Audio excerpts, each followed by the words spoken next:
Camarades combattants pour la liberté, l'indépendance réelle et la souveraineté, je vous salue. C'est avec immense plaisir et un sentiment de reconnaissance envers vous, mes compatriotes, que je prends la parole aujourd'hui, la veille de la fête nationale de notre chère patrie.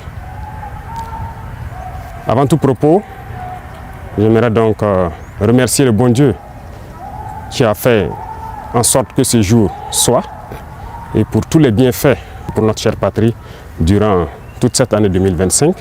Et je continue de prier Dieu qu'il étende sa main sur notre patrie.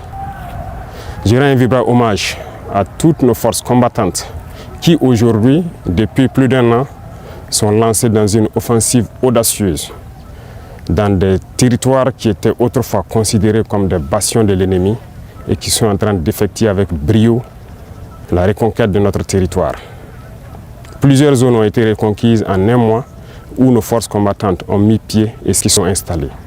Toutes les résistances ennemies qui sont opposées à nos forces ont été écrasées et nous n'avons connu aucune perte en vie humaine au cours de ces offensives, rien que quelques blessés légers. D'ailleurs, ces blessés à qui je souhaite un prompt rétablissement et à tous les blessés de cette barbarie qui nous a été imposée. La souveraineté n'est pas qu'un mot, c'est un ensemble. Pour atteindre notre souveraineté pleine et entière, il a fallu passer par la révolution. Cette révolution progressiste populaire décrétée est en cours. Le Burkina Faso aujourd'hui est une vitrine, est un modèle. Nous sommes observés, les gens nous suivent et nous n'avons pas le choix que de réussir. Et j'ai ce plaisir de dire que nous sommes sur la bonne voie et que nous allons réussir. C'est pourquoi tous ceux qui se battent pour atteindre cette souveraineté, cette indépendance réelle, je les exhorte à continuer le combat.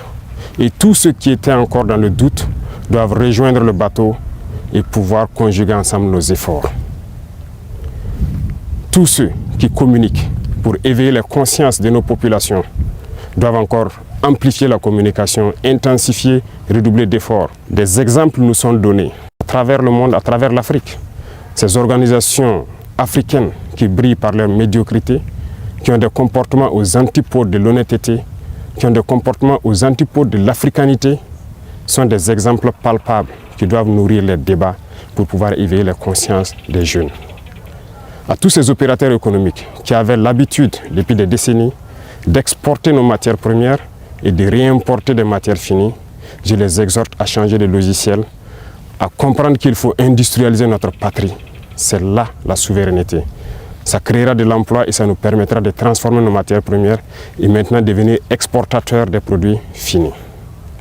À tous ces enseignants, ces braves enseignants à qui je tire mon chapeau, qui se battent corps et âme pour transformer les tout-petits, les rendre plus patriotes, plus civiques, les rendre révolutionnaires dans l'âme, je vous exhorte à continuer ce travail parce que c'est par eux que nous pourrons maintenir le flambeau de notre patrie.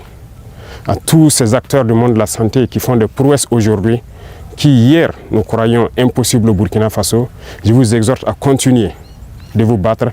Nous serons de votre côté, nous allons vous appuyer autant que possible en matériel, en logistique pour que vous continuez à exprimer votre talent, à faire en sorte que ce qui se fait ailleurs puisse se faire ici et à conjuguer vos efforts avec le monde des tradipraticiens, ceux-là qui utilisent nos plantes pour nous soigner parce que la souveraineté, elle est aussi sanitaire. À tous ces acteurs du monde agricole qui ont compris le sens de notre combat, qui accompagnent dans l'offensive agropastorale, nous vous rassurons que nous ne ménagerons aucun effort pour que vous puissiez continuer à donner le meilleur de vous-même, pour que cette souveraineté alimentaire que nous souhaitons tant puisse être une réalité et pour toujours. Quiconque parle de souveraineté ne peut pas tendre la main pour continuer à demander à manger. Ça passe obligatoirement par là. Tous ceux qui se battent pour que nous puissions atteindre cette souveraineté sur tous les plans, pour que nous soyons réellement indépendants, je vous encourage à continuer le combat, à intensifier le combat, parce qu'il faut que nous allions vite et bien. Pourquoi je le dis? Il faut que nous allions vite et bien, parce que tout le monde nous regarde. Le monde entier regarde le Burkina, les Africains regardent le Burkina Faso qui a dessiné un modèle. Et il faut que ce modèle puisse donc inspirer d'autres peuples à rejoindre le combat de la révolution pour que l'Afrique soit libre, digne et prospère. La majorité écrasante des peuples qui nous soutiennent prie pour que nous réussissions. Nous les remercions et nous leur disons de continuer à nous soutenir parce que ce combat que nous menons, ce n'est pas uniquement pour le Burkina Faso, c'est pour tous les peuples noirs.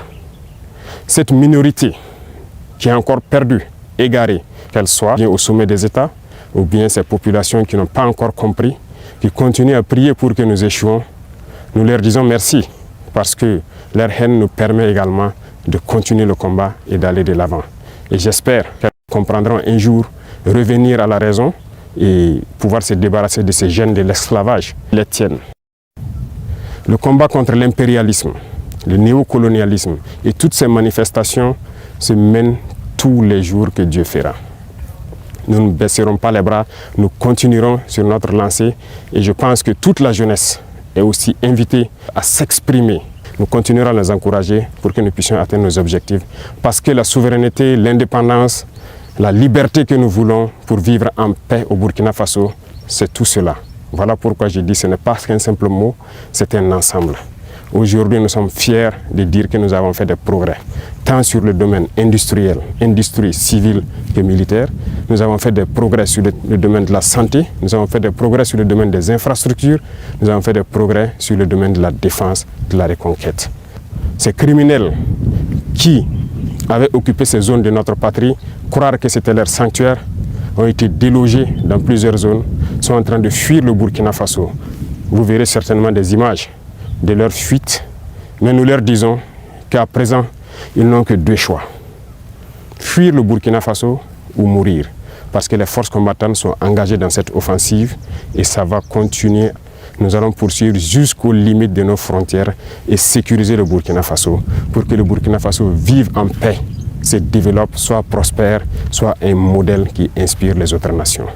Je vous souhaite une très bonne fête d'indépendance dans la sobriété, bien sûr, que ce soit une occasion de réflexion, de pouvoir discuter, d'échanger, de communier pour réfléchir à l'avenir de notre chère patrie et pour que le Burkina Faso soit un modèle. Je répète, le Burkina Faso doit être un modèle pour inspirer d'autres peuples. Vive le Burkina Faso, vive le pays des hommes intègres. Très bonne fête nationale à tout le monde. Je vous remercie. La patrie ou la mort, nous vaincrons.